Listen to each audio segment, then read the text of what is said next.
July 24 Pawan Kalyan గారు నటించిన హరిహర వీరమల్లు అనే చిత్రం రిలీజ్ అవబోతుంది. మీ అందరికీ తెలిసిందే. ఇవాళ 21 సోమవారం నాడు ఉదయం ప్రెస్ మీట్ జరిగింది. సాయంత్రం శిల్పకళా వేదికలో ఆడియో ఫంక్షన్ జరగబోతుంది. అంగరంగ వైభవంగా గ్రాండ్గా సినిమా రిలీజ్ అవబోతుంది. అంగరంగ వైభవంగా సినిమాలో కళ్యాణ్ గారు ఎలా యాక్ట్ చేశారో మీరు చూడబోతున్నారు. కళ్ళకు కనువిందేలా ఉండబోతుంది. మామూలుగా పవన్ కళ్యాణ్ అనే వ్యక్తికి మామూలుగా షర్టు ప్యాంట్ వేసుకొని వచ్చి మ్యానరిజం చూపిస్తేనే థియేటర్లు పూనకాలు వస్తాయి ఒక్కరికి. ఇప్పుడు ఈ సినిమా చూశారు కదా, ట్రైలర్ చూశారు మీరు అందరూ. పవన్ కళ్యాణ్ గారు కత్తి పట్టుకున్న విన్యాసాలు, పవన్ కళ్యాణ్ గారు ఫుల్ ఫ్లెడ్జ్ డ్రెస్ చూస్తుంటే మీరు ఎలా అనిపిస్తుంది తెలుసుగా మీకు. సినిమా మామూలుగా ఉండట్లేదు, అదిరిపోబోతుంది. విజయవాడ ప్రతి థియేటర్లో అంగరంగ వైభవంగా రిలీజ్ మామూలుగా ఉండదు. థియేటర్లు బ్లాస్ట్ అవబోతున్నాయి విజయవాడలో, రాసి పెట్టుకోండి ఈ మాట. ట్రైలర్ గురించి కూడా చెప్పరా. 24 రిలీజ్ అవుతుంది కన్నా అది ఎట్లా ఆనందంగా ఉంటుంది? అవునన్నా, కళ్యాణ్ గారు పాలిటిక్స్కి వెళ్ళాక చూసారు కదా, లాస్ట్ 5 years మాకు 3 సినిమాలు రిలీజ్ అయినాయి. 3 సినిమాలకి రేట్స్ విషయంలో కానీ సోషల్ విషయంలో కానీ చాలా బాధ పెట్టారు. కళ్యాణ్ గారు 11 ఏళ్ల కృషి తర్వాత డిప్యూటీ సీఎంగా ప్రమాణ స్వీకారం చేసిన తర్వాత మొట్టమొదటి సినిమా ఇది. 2 years గ్యాప్ తర్వాత హరిహర వీరమల్లు అనే సినిమా రిలీజ్ అవ్వడం, సినిమా హైప్ లేదని చెప్పి ప్రచారం చేయడం ఇవన్నీ చేస్తూ ఉంటారు చుట్టుపక్కల జనాలందరూ. అయ్యేం లేదన్న, ట్రైలర్ లాంచ్ అయింది. ట్రైలర్ లాంచ్ అయ్యాక హైప్స్ ఆకాశానికి వెళ్ళింది అనమాట, రేంజ్కి వెళ్ళింది. సినిమా ప్రమోషన్స్ లేవు, అది అని చెప్పి 100 మాటలు మాట్లాడుతుంటారు, అందరూ తెలియదు అనమాట.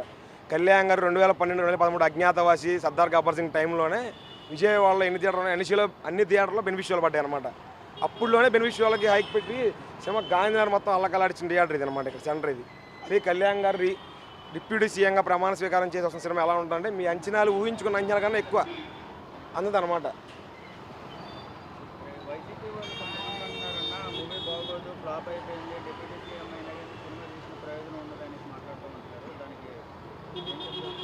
నాకు తెలిసి కళ్యాణ్ గారు డబ్బింగే చెప్పారు. కళ్యాణ్ గారు కూడా సినిమా మొత్తం చూసుంటారు, వీళ్ళు ముందే చూసుంటారు. వీళ్ళకి పైరసీ అలవాటుగా సినిమాలో పైరసీ బాగా చేస్తారు కదా వీళ్ళు, వైసీపీ వాళ్ళు. అలాంటి పుకార్లు చేస్తూ ఉంటారు. అయినా మనం పట్టించుకోము, అసలు వైసీపీ వాళ్ళని పట్టించుకోము. మేము సినిమా ఎందుకు పట్టించుకుంటాం?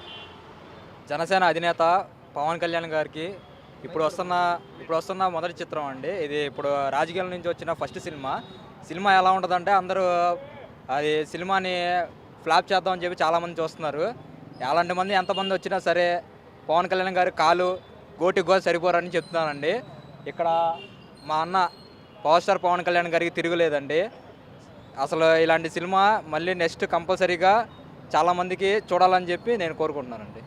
రేపు 24వ తారీఖు మన డిప్యూటీ సీఎం పవన్ కళ్యాణ్ గారిది రాజకీయాల్లో వచ్చిన తర్వాత తొలి సినిమా అంటే ఇది కన్ఫామ్గా 100% బ్లాక్ బస్టర్ పక్కా అయింది. ఈ సినిమాకి కొన్ని విమర్శలు చేద్దామని చెప్పి చాలా వరకు రాజకీయ నాయకులు పేటీఎం బ్యాంక్ చాలా చూస్తున్నారు. ఇలాంటి అన్నింటిని పక్కన పెట్టి పవర్ స్టార్ సినిమా కంపల్సరీగా బ్లాక్ బస్టర్ అయిద్దని పక్కా 100% అయింది.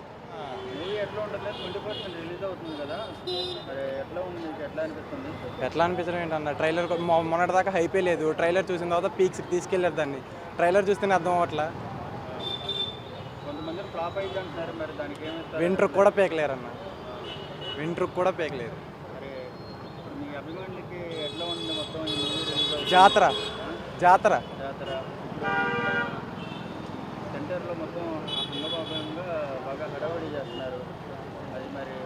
పవనిజం డే సార్ బ్యాక్ అన్న, కల్ట్ చూపిస్తాం. ఇది మాకు 7 years తర్వాత వస్తున్న స్ట్రైట్ ఫిలిం అన్న. మేము చాలా ఎగర్లీ వెయిట్ చేస్తున్నాం. మేము ఒక 10 days నుంచి కూడా మొత్తం ఇదే ప్రిపరేషన్లో ఉన్నాం. ఇంకో 2 days ఉంది. చాలా హ్యాపీగా, మాకైతే చాలా హ్యాపీగా ఉంది.